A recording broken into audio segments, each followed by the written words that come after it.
হরি বল। আজ আমরা শ্রী শ্রী চৈতন্য ভাগবত গ্রন্থের মধ্যখণ্ড ষোড়শ অধ্যায় থেকে শুরু করছি।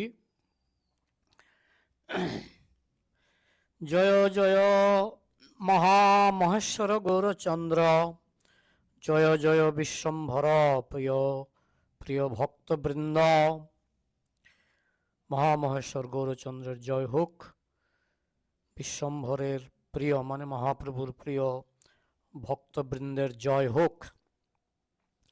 হেনমতে নবদ্বীপে বিশ্বম্ভর রায় ভক্ত সঙ্গে সংকীর্তন করেন সদায়। এইভাবে চৈতন্য মহাপ্রভু তিনি নবদ্বীপে তিনি ভক্ত সঙ্গে কীর্তন করছেন। বিশ্বম্ভর মানে চৈতন্য মহাপ্রভু। দ্বার দিয়া নিশাভাগে করেন কীর্তন, প্রবেশিতে নারে কোনো ভিন্ন লোকজন। তো দরজা বন্ধ করে সারা রাত ধরে কীর্তন করেন, সেখানে বাইরের কোনো লোকজন প্রবেশ করতে পারেন না। একদিন নাচে প্রভু শ্রীবাসেরও বাড়ি, ঘরে ছিল লুকাইয়া শ্রীবাস শাশুড়ি। তা একদিন মহাপ্রভু শ্রীবাস ঠাকুরের বাড়িতে কীর্তন করছিলেন এবং ঘরের মধ্যে কীর্তন দর্শন করার জন্য শ্রীবাস ঠাকুরের শাশুড়ি তিনি সেখানে লুকিয়েছিলেন। ঠাকুর পণ্ডিত আদি কেহ নাহি জানে, ডোল মুড়ি দিয়া আছে ঘরে এক কোণে। তো সেখানে শ্রীবাস পণ্ডিত জানতে পারেননি যে তার শাশুড়ি মাতা সেখানে একটা ধানের ডোল মুড়ি দিয়ে নিজেকে লুকিয়ে রেখেছিলেন একটা কোণায়। লুকাইলে কি হয় অন্তরে ভাগ্য নাই, অল্প ভাগ্যে সেই নৃত্য দেখিতে না পাই। তো লুকিয়ে কি লাভ হবে, যার ভাগ্যে নাই তার পক্ষে ভগবানের নৃত্য, মহাপ্রভুর নৃত্য দর্শন করা সম্ভব নয়। নাচিতে নাচিতে প্রভু বলে ঘনে ঘন, উল্লাস আমার আজি নহে কি কারণ। তো নাচতে নাচতে মহাপ্রভু বারবার বলতে লাগলেন, কেন যেন আজকে আমার আনন্দ হচ্ছে না, আমি উল্লাস বোধ করছি না। সর্বভূত অন্তর্যামী জানেন সকল, জানিয়াও না কহেন করে কুতূহল। তো মহাপ্রভু তিনি সর্বভূত অন্তর্যামী, তিনি জানেন যে শ্রীবাস ঠাকুরের শাশুড়ি এখানে লুকিয়ে আছে, কিন্তু জেনেও তিনি একেবারে অজানার মতো জিজ্ঞাসা করতে লাগলেন। পুনঃ পুনঃ নাচি বলে সুখ নাহি পাই, কেহ বাকি লুকাইয়া আছে কোন ঠাই। তো মহাপ্রভু একটু পরে পরে বলছেন, আজকে নাচের মধ্যে আনন্দ পাচ্ছি না, কেউ কি এই ঘরে লুকিয়ে আছে কোথাও। সর্ববারই বিচার করিলা জনে জনে, শ্রীবাস চাহিল ঘর সকল আপনে। তখন সবাই মিলে সম্পূর্ণ বাড়ির প্রতিটি ঘর খুঁজতে লাগলেন এবং শ্রীবাস ঠাকুর নিজেও তিনি খুঁজে দেখলেন কেউ অবাঞ্ছিত কোনো অতিথি আছে কিনা।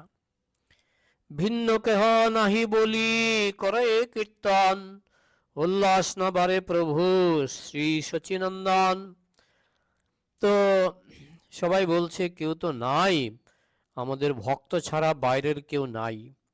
কিন্তু মহাপ্রভু তিনি বুঝতে পারছেন যে আমার তো আনন্দ হচ্ছে না, আমি যে কীর্তন করছি শ্রী সচিনন্দন মহাপ্রভু তিনি যে কীর্তন করছেন তিনি বলছেন আমি তো আনন্দ পাচ্ছি না। আর বার রহি বলে সুখ নাহি পাই, আজিবাই আমারে কৃষ্ণ অনুগ্রহ নাই। আবার মহাপ্রভু বললেন, না আজকে আমি সুখ পাচ্ছি না, আনন্দ পাচ্ছি না, আজকে বোধহয় কৃষ্ণ তিনি আমার উপর অনুগ্রহ করছেন না, কৃপা করছেন না। মহাত্রাসে চিন্তে সব ভাগবত গান, আমার সভা বিনা আর নাহি কোনো জন। তো সেখানে মহাবৈষ্ণবগণ, মহাভাগবতগণ যারা উপস্থিত ছিলেন তারা ভাবতে লাগলেন, আমরা ছাড়া তো এখানে আর কেউ নাই। আমরাই কোনো বা করিল অপরাধ, অতএব প্রভু চিত্তে না পায় প্রসাদ। কে জানে, হয়তো আমাদের মধ্যে আমরা কোনো অপরাধ করে ফেলেছি, তাই আমাদের অপরাধের ফলে মহাপ্রভুর চিত্তে আনন্দ এবং প্রসন্নতা হচ্ছে না। আরবার ঠাকুর পণ্ডিত ঘরে গিয়া দেখে নিজের শাশুড়ি আছে লোকাইয়া। তো আরেকবার শ্রীবাস পণ্ডিত তিনি ঘরের মধ্যে আরেকবার খোঁজ করলেন এবং দেখতে পেলেন যে ডোলের পেছনে তার শাশুড়ি মা লুকিয়ে আছে। কৃষ্ণাবেশে মহামত্ত ঠাকুর পণ্ডিত, যার বাহ্য নাহি তার কিসের গর্বিত। এইভাবে কৃষ্ণ প্রেমের আবেশে শ্রীবাস ঠাকুর তিনি একেবারে মহামত্ত পাগলের মতো তিনি বিচরণ করছেন। তার বাহ্যজ্ঞান ছিল না। তো তিনি শাশুড়ি মাকে দেখে কি করলেন, বিশেষে প্রভুর বাক্যে কম্পিত শরীর, আজ্ঞা দিয়া চুলে ধরি করিলা বাহির। তো বিশেষ করে মহাপ্রভু বলছেন যে তিনি আনন্দ পাচ্ছেন না, সেই জন্য শ্রীবাস ঠাকুরের শরীর কাঁপতে লাগলো এবং তিনি শাশুড়ি মাকে চুলে ধরে বের করে দিলেন। কেহ নাহি জানে ইহা, আপন এসে জানে, উল্লসিত বিশ্বম্ভর নাচে ততক্ষণে। তো এই কথা শ্রীবাস পণ্ডিত কাউকে আর বলেননি, শ্রীবাস পণ্ডিত নিজেই জানেন, আর কেউ জানতেন না। তখন মহাপ্রভু তিনি খুব আনন্দের সঙ্গে নাচতে শুরু করলেন। প্রভু বলে বেচিত্তে বাসি যে উল্লাস, হাসিয়া কীর্তন করে পণ্ডিত শ্রীবাস। তখন মহাপ্রভু বললেন, এখন আমি মনে আনন্দ পাচ্ছি, হৃদয়ে আনন্দ পাচ্ছি। তো এই কথা শুনে শ্রীবাস পণ্ডিত তিনিও হাসতে হাসতে কীর্তন শুরু করলেন। মহানন্দে হইল কীর্তন কোলাহল, হাসিয়া পরে সব বৈষ্ণব মণ্ডল। এদিকে চৈতন্য মহাপ্রভু খুব আনন্দের সঙ্গে কীর্তন শুরু করলেন। বৈষ্ণবরা কীর্তন এবং কোলাহলে হাসতে হাসতে তারা লুটিয়ে পড়লেন। নৃত্য করে গৌরসিংহ মহাকুতূহলী, ধরিয়া বলেন নিত্যানন্দ মহাবলী। এইভাবে অত্যন্ত কৌতূহলের সঙ্গে গৌরসিংহ মানে চৈতন্য মহাপ্রভু তিনি একেবারে উন্মাদের মতো নৃত্য শুরু করলেন এবং মহাশক্তিশালী নিত্যানন্দ প্রভু তাকে ধরে রাখলেন, কারণ না হলে তিনি মাটিতে পড়ে যাবেন। চৈতন্যের লীলাকে বা দেখিবারে পারে, সেই দেখে যারে প্রভু দেন অধিকারে। তো চৈতন্য মহাপ্রভুর কৃপা কে দেখতে পারে? শুধুমাত্র তারাই দেখতে পারবে যাদেরকে মহাপ্রভু অধিকার প্রদান করেছেন। এই মতো প্রতিদিন হরি সংকীর্তন, গৌরচন্দ্র করে নাহি দেখে সর্বজন। তো এইভাবে প্রতিদিন হরি সংকীর্তন চলছে এবং মহাপ্রভুর অনুমতি ছাড়া কেউ সেখানে প্রবেশ করতে পারে না এবং দেখতেও পারে না। আর একদিন প্রভু নাচিতে নাচিতে না পায় উল্লাস, প্রভু চাহে চারি ভিতে। আরেক দিনের ঘটনা, মহাপ্রভু নাচতে নাচতে বলছেন, আমার তো আনন্দ হচ্ছে না। কেন আনন্দ হচ্ছে না? তিনি চারদিকে তাকিয়ে তাকিয়ে দেখছেন, আজকে আমি আনন্দ পাচ্ছি না। প্রভু বলে, আজি কেনে সুখ নাহি পাই, কিবা অপরাধ হইয়াছে কার ঠাই। তো মহাপ্রভু বললেন, আজকে কিন্তু আমি এই নাচ গানে আনন্দ পাচ্ছি না। আমি জানি না কারো কাছে কোনো অপরাধ করে বসলাম কিনা। স্বভাবে চৈতন্য ভক্ত আচার্য গোসাই, চৈতন্যর দাস্য বই আর ভাব নাই।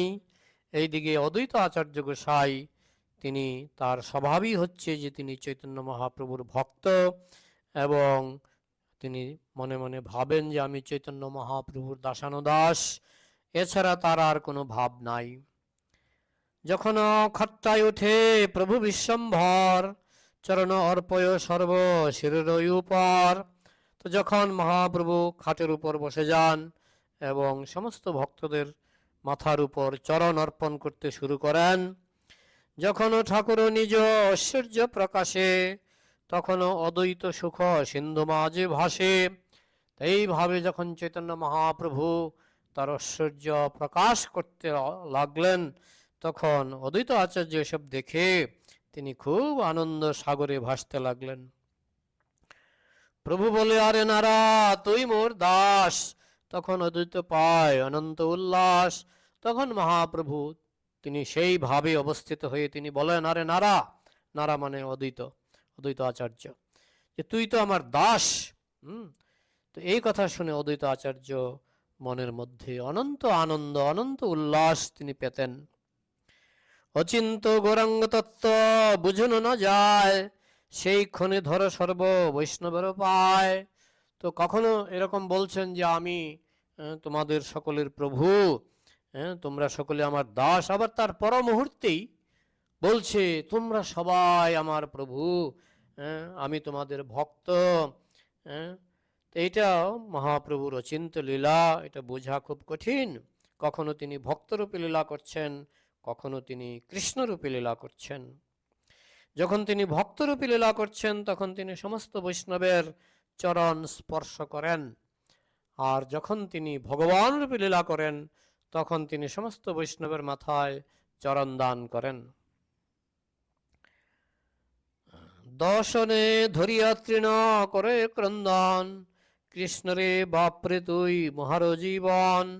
তো এইভাবে মহাপ্রভুর মধ্যে যখন ভক্তভাব চলে আসে, তিনি মুখের মধ্যে একটা তৃণ, একটা ঘাস ধারণ করে তিনি কান্না শুরু করেন, হে কৃষ্ণ, হে বাপ, তুই আমার জীবন।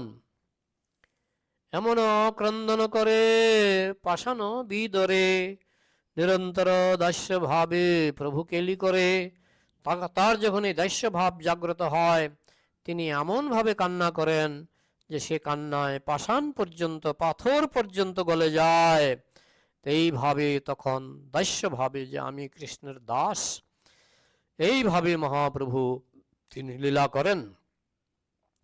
খণ্ডিলে ঈশ্বর ভাব সবাকার স্থানে, অসর্বজ্ঞ হেন প্রভু জিজ্ঞাসে আপনে।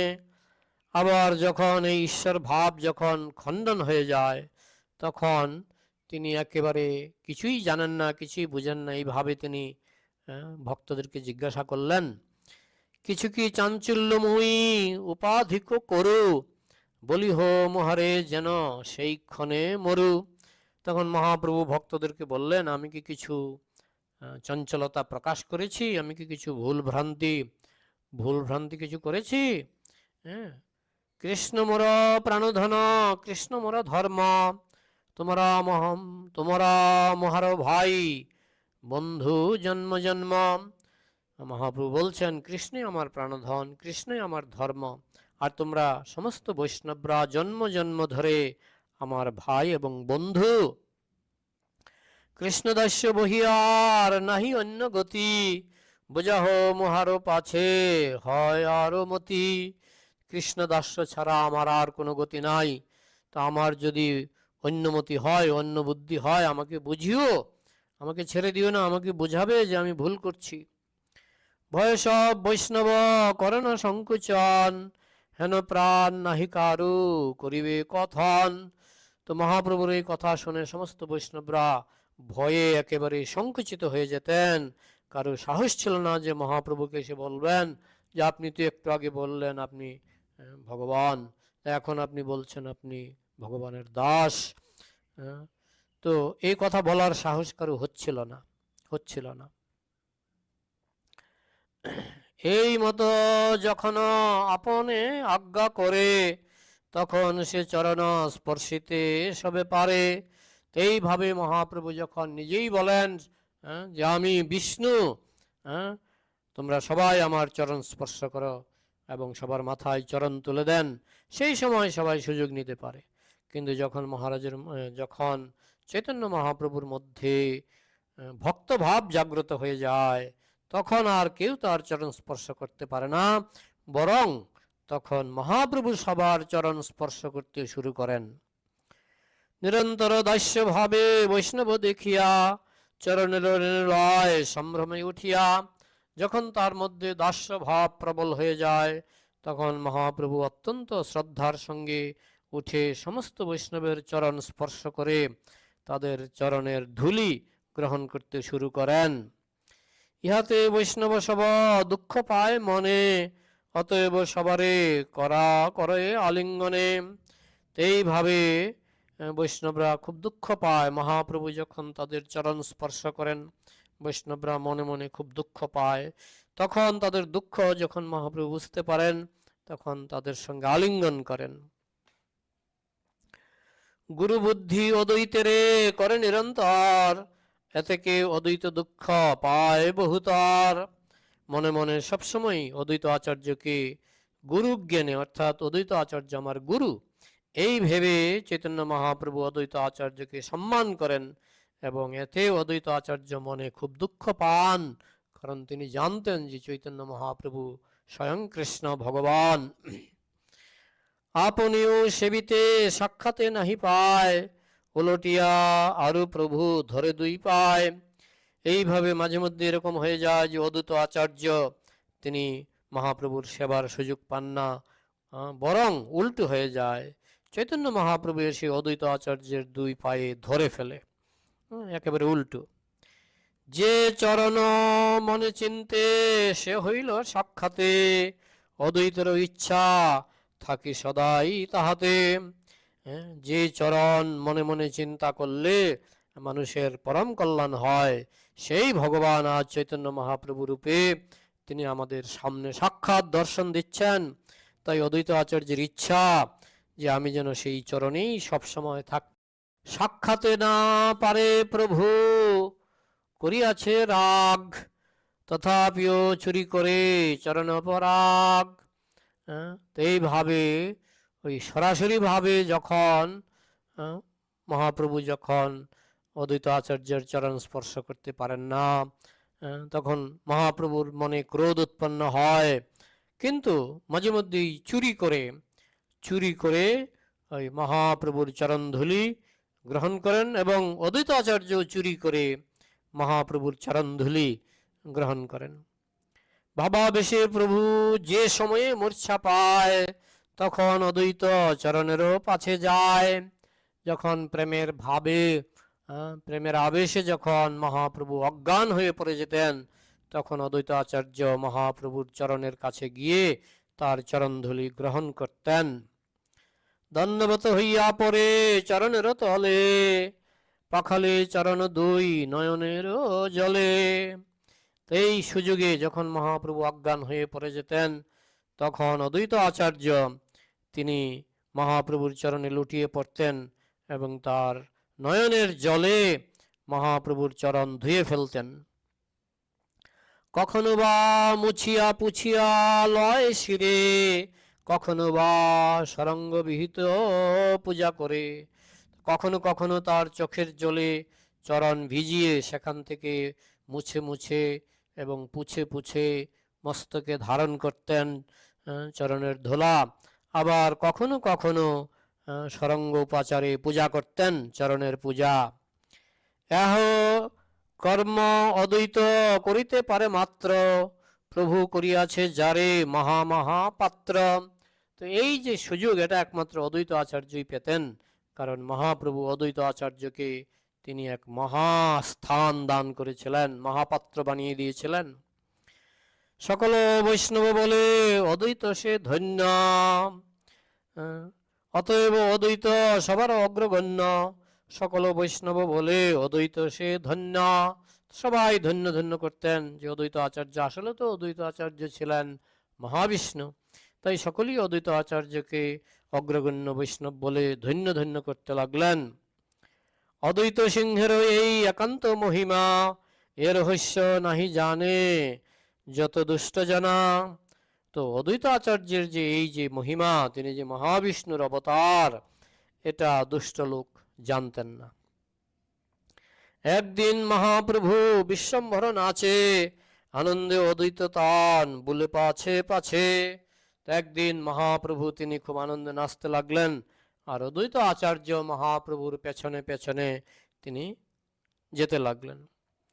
হইল প্রভুর মূর্ছা অদ্বৈত দেখিয়া, লেপিল চরণ ধুলা অঙ্গে লুকাইয়া। তো এইভাবে অদ্বৈত আচার্যকে দর্শন করে মহাপ্রভু অজ্ঞান হয়ে পড়ে গেলেন, মূর্ছিত হয়ে গেলেন। সেই সুযোগে অদ্বৈত আচার্য মহাপ্রভুর চরণধূলি তার অঙ্গে লেপন করলেন। অশেষে কৌতুক জানে প্রভু গৌর রায়, নাচিতে নাচিতে প্রভু সুখ নাহি পায়। তো মহাপ্রভু তো সর্বজ্ঞ, তিনি যখন নাচতে শুরু করলেন বলছে আমি তো আনন্দ পাচ্ছি না। প্রভু কহে চিত্তে কেন না বাসু প্রকাশ, কার অপরাধে মোর না হয় উল্লাস। তো মহাপ্রভু বলছেন আজকে কেন আমি আনন্দ পাচ্ছি না, কার কাছে কি অপরাধ হয়েছে বা কে কি অপরাধ করেছে যার জন্য আমি কিন্তু দিব্য আনন্দ পাচ্ছি না। কোন চোরে আমারে বা করিয়াছে চুরি, সেই অপরাধে আমি নাচিতে না পারি। মহাপ্রভু তিনি তো অন্তর্যামী, তিনি বুঝতে পেরেছেন যে অদ্বৈত আচার্য তার চরণধুলা চুরি করেছে। তাই মহাপ্রভু জিজ্ঞাসা করতে লাগলেন যে কে কোন চোর আমাকে চুরি করেছে, এবং আমি তো সেই অপরাধে আমি তো নাচতে পারছি না, মানে কে আমার চরণধুলা চুরি করেছে সেই অপরাধে আমি তো আর নাচতে পারছি না। কেহ বাকি লইয়াছে মোর পদ ধুলি, সবে সত্য কহে কহ চিন্তা নাহি আমি বলি। মহাপ্রভু জিজ্ঞাসা করলেন তোমাদের মধ্যে কেউ কি আমার পদধূলি চরণধূলি নিয়েছ চুরি করে? সত্য কথা বলো, কোনো চিন্তার কোনো কারণ নেই, ভয়ের কোনো কারণ নেই, আমি কথা দিচ্ছি। অন্তর্যামী বচন শুনিয়া ভক্তগণ, ভয়ে মৌন সবে কিছু না বলে বচন।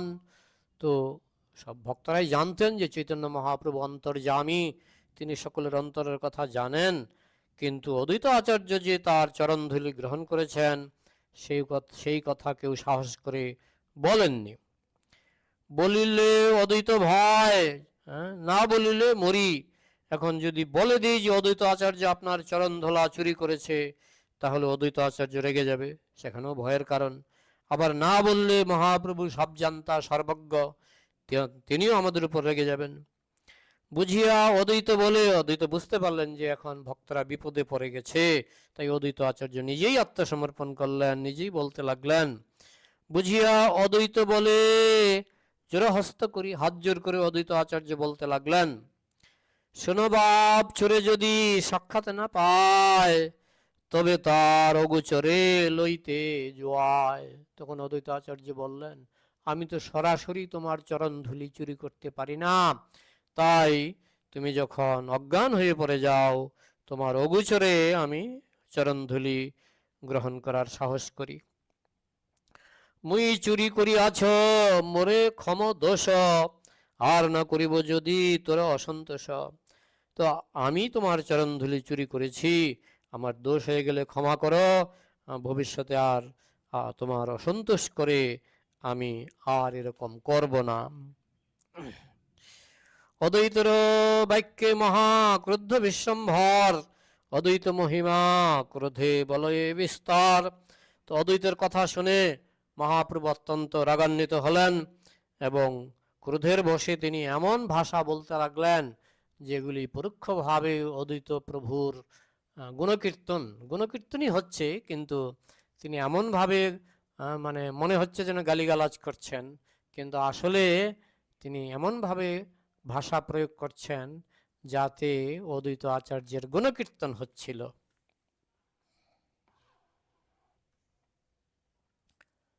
সকল সংসার তুমি করিয়া সংহার, তথাপিও চিত্তে নাহি বাসো প্রতিকার।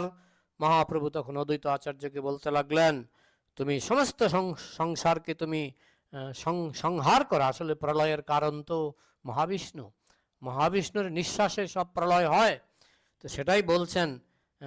মনে হচ্ছে যেন গালি দিচ্ছেন, কিন্তু আসলে মহাবিষ্ণুর গুণকীর্তন করছেন। তো তারপরেও তুমি সমস্ত সংসারকে সংহার করো, তারপরেও তোমার মনে কোনো শান্তি হচ্ছে না। সংহারেরও অবশেষ সবে আছি আমি, আমার সংহারিয়া তবে সুখে থাকো তুমি। তুমি সব কিছু সংহার করলেও আমি আছি, কারণ আমি কৃষ্ণ, আমি আছি। হ্যাঁ, এভাবে তিনি বলছেন একভাবে, কিন্তু অর্থটা, আসল অর্থটা কিন্তু অনেক মহান অর্থ। হ্যাঁ, তবে তুমি কি কৃষ্ণকেও প্রলয়ে ফেলে দেবে? তপস্বী সন্ন্যাসী যোগী জ্ঞানী ক্ষতি যার, কাহারে না করো তুমি সুলতে সংহার। এই সংসারের তপস্বী সন্ন্যাসী জ্ঞানী সবাইকেই তো তুমি প্রলয়ে ফেলে দাও।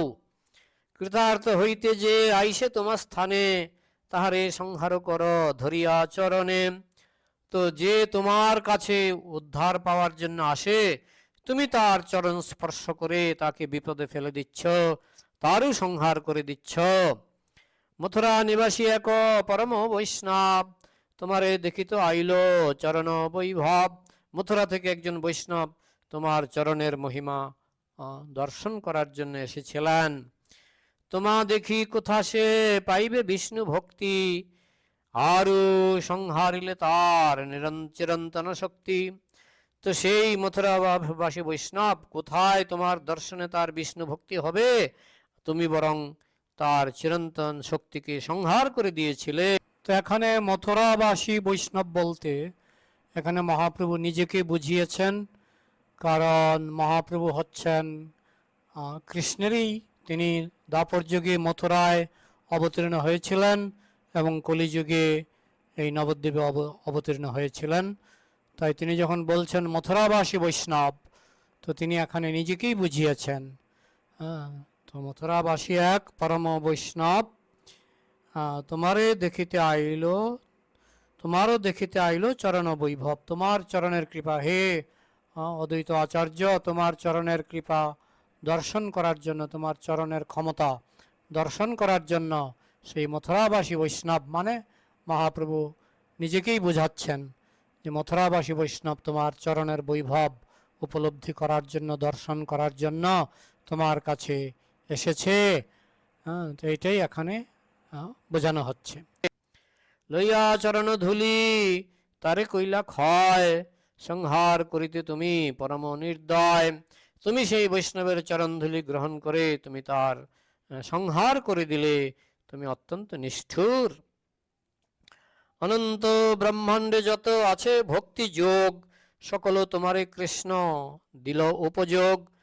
অনন্ত ব্রহ্মাণ্ডের সমস্ত ভক্তি যোগ কৃষ্ণ তোমার উপর আরোপ করেছে।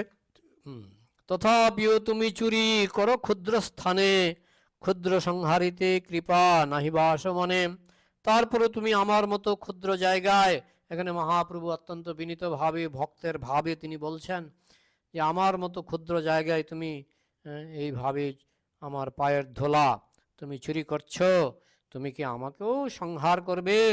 এই ক্ষুদ্র ব্যক্তিকেও সংহার করবে? মহা ডাকাত তুমি, চোরে মহাচোর। তুমি একজন মহা ডাকাত, তুমি চোরের মধ্যে মহাচোর। তুমি সে করিলা চোরি প্রেম সুখ মোর। এইভাবে আমার চরণের ধোলা নিয়ে তুমি আমার হৃদয়ের যে প্রেম সুখ, প্রেমের আনন্দ, সেটাকেও চুরি করে ফেললে। এই মতো ছলে কহে সুসত্য বচন, শুনিয়া আনন্দে ভাসে ভাগবত গান। এইভাবে নানা ছলনায় মহাপ্রভু অদ্বৈত আচার্যের প্রশংসাই করলেন, সত্যবচন বললেন, এবং মহাভাগবতগণ সেই ভাষার গভীর তাৎপর্য বুঝতে পেরে তারা আনন্দে ভাসতে লাগলেন। তুমি সে করিলা চুরি, আমি কিনা পারি, হেরো দেখো চোরের উপরে করো চুরি। তুমি কি চুরি করলে? আমি কি চুরি করতে পারি না? এই দেখো চোরের উপরে আমি চুরি করছি। এত বলি অদ্বৈত রে আপনে ধরিয়া, লোটে চরণ ধুলি হাসিয়া হাসিয়া। এই কথা বলে চৈতন্য মহাপ্রভু পুনরায় অদ্বৈত আচার্যের চরণে লুটিয়ে পড়লেন এবং তার চরণ ধুলি অঙ্গে লেপন করে হাসতে হাসতে তিনি অদ্বৈত আচার্যের চরণ ধুলি গ্রহণ করতে লাগলেন। মহাবলী গৌরসিংহে অদ্বৈত না পারে, অদ্বৈত চরণ প্রভু ঘষে নিজ শিরে। তো চৈতন্য মহাপ্রভু অত্যন্ত শক্তিশালী, মহাবিষ্ণুর থেকেও কৃষ্ণের শক্তি বেশি। তো মহাপ্রভু অত্যন্ত শক্তিশালী, তাই অদ্বৈত আচার্য মহাপ্রভুর সঙ্গে পেরে উঠছিলেন না। তো এইভাবে অদ্বৈত আচার্যের চরণ মহাপ্রভু তার মস্তকে ধারণ করে ঘষতে শুরু করলেন। চরণে ধরিয়া বক্ষে অদ্বৈতেরে বলে, হ্যারে দেখো চোর বান্ধিলাম নিজ কোলে। এইভাবে অদ্বৈত আচার্যের চরণ নিজের বক্ষস্থলে স্থাপন করে মহাপ্রভু বলতে লাগলেন, হে চোর, দেখো কি করে চোরকে বেঁধে ফেললাম আমার কোলের মধ্যে। করিতে থাকো এ চোরি চোর শতবার, বারেকে গৃহস্থ সব করে উদ্ধার। চোর হয়তো 100 বার গৃহস্থের বাড়িতে চুরি করতে পারে, কিন্তু গৃহস্থ সেই চোরকে ধরে তার সমস্ত চুরির সম্পদ একবারেই হরণ করতে পারে। অদ্বৈত বলয়ে সত্য করে কহিলায় আপনি, তুমি সে গৃহস্থ আমি কিছুই না জানি। তো অদ্বৈত আচার্য বললেন, তুমি ঠিকই বলেছ যে তুমি হচ্ছ সেই গৃহস্থ যার বাড়িতে চোরে চুরি করলেও সেই গৃহস্থ চোরকে ধরে ফেলে। প্রাণবুদ্ধি মনদেহ সকল তোমার, কে রাখিবে প্রভু তুমি করিলে সংহার। হে মহাপ্রভু, আমার এই প্রাণ দেহ বুদ্ধি মন সবই তোমার, আর তুমি যদি এগুলিকে সংহার করো তাহলে কে ধরে রাখতে পারবে। হরিশের দাতা তুমি, তুমি দেহ তাপ, তুমি শাস্তি করিলে রাখিবে কার বাপ। তুমি আনন্দের প্রদাতা, তুমি আনন্দ দান করো, তুমি আবার দুঃখ দান করো। তুমি যদি কাউকে শাস্তি দিতে চাও, কারো বাবার সাধ্য নাই তাকে রক্ষা করে। নারদাদি যায় প্রভু দ্বারকা নগরে, তোমারও চরণ ধন প্রাণ দেখিবারে। নারদের মতো মুনি ঋষিরও দ্বারকায় গিয়ে তোমার চরণ ধন চরণ ধুলি পাওয়ার জন্য আকাঙ্ক্ষা করে। তুমি তো সবার লৌ চরণের ধুলি, সেসব কি করে প্রভু সেই আমি বলি। তো নারদ মুনি যখন যায় তোমার চরণ ধুলি পাওয়ার জন্য, তুমি বরং উল্টা নারদ মুনির চরণ ধুলি গ্রহণ করো। তো তখন তারা আর কি করবে, তারা তোমার কাছে পেরে ওঠে না। হ্যাঁ, আপনার সেবক আপনে যবে খাও, কি করিব সেবকে আপনে ভাবি চাও। তুমি তোমার নিজের সেবককে তুমি এইভাবে খেয়ে ফেলছ, ধ্বংস করে ফেলছ, তো সেবক আর কি করবে? এবার তুমি চিন্তা করো। কিদায় চরণ ধুলি সেরহুক পাছে, কাটিতে তোমারও আজ্ঞা কোনজন আছে। তো চরণ ধুলির আর কি কথা, সেটা তো অনেক দূরের ব্যাপার। তোমার আদেশ অমান্য করতে পারে এমনও তো এই সংসারে কেউ নাই। তবে যে এমনও করো নহে ঠাকুর আলী, আমারও সংহার হয় আমি তুমি কুতূহলী। তো তুমি এইভাবে যে চরণ ধুলি নিয়ে যাচ্ছ, এতে তো আমারই সংহার হয়ে যাচ্ছে, আমারই ধ্বংস হয়ে যাবে। তোমার সে দেহ তুমি রাখো বা সংহার, যে তোমারও ইচ্ছা প্রভু তুমি তাই করো, তাই তুমি করো। এখন এই দেহটা তো আর আমার নয়, দেহটা তোমার। তুমি যদি মনে করো এই দেহটাকে রাখবে তুমি রাখতে পারো, আর তুমি যদি মনে করো এই দেহটাকে ধ্বংস করবে তাও তুমি করতে পারো। তোমার যা ইচ্ছা তুমি তাই করো। এখানে আজকে রাখছি। জয় শ্রী চৈতন্য ভাগবত কি, শিল প্রভুপাদ কি, নিতাই গৌর প্রেমানন্দে হরি।